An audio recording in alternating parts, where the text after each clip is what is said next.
Mr. Speaker. I call Andrew Bailey. Thank you, Mr. Speaker. It's a pleasure to be talking on the climate change divestment of fossil fuels bill, because this is something that is really important to New Zealand, that we do deal with climate change in a responsible manner. And of course we are, Mr. Speaker. We've got a very good target that we're going to take to Paris in December next month. But I think everyone in this House will agree with the overall sort of general intent of what this bill is trying to achieve. However, in my view, it is totally misdirected. The first thing is, why is this bill just focused on the New Zealand Super and ACC, Accident Compensation Commission? And I think of all the issues to be worried about and all the entities to be worried about, they are perhaps two of the least worrisome entities that the government has in its books.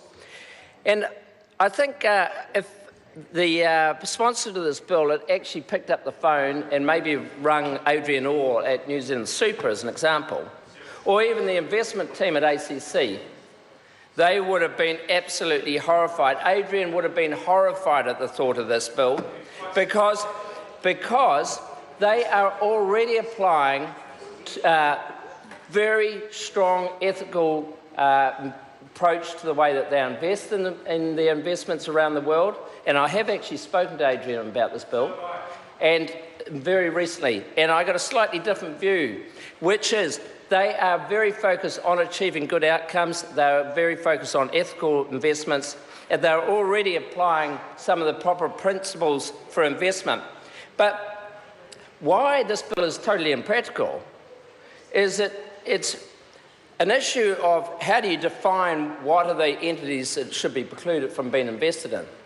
And there's a general sort of a clause, but for instance, entities or investee companies that are using, for instance, a high use of coal, and previous speaker was talking about transport, you know, that is probably just as concerning as investing in certain other types of companies.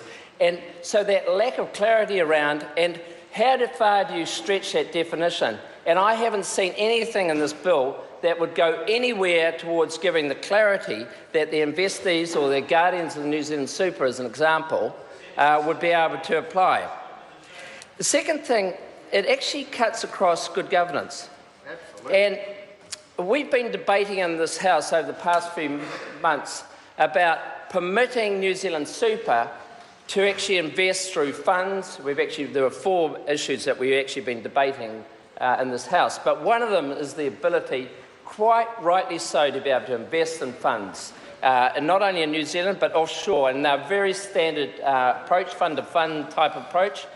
And here you are, you would be, by implementing this bill, you would then start to preclude how New Zealand Super can invest its money, and of course it's got a very substantial portfolio. And so a little, maybe a very small part of a very large fund would be therefore excluded, or New Zealand Super would be excluded investing in those types of funds. And I just think that lack of practical application and that ability or that constraint on New Zealand Super and ACC achieving its outcomes are so ill-defined in this bill that would actually become quite meddlesome. And of course it raises significant issues for the Minister, because no doubt that lack of clarity will require some issue of support from a Minister, and that's a difficult issue. And on that basis, I cannot support this bill.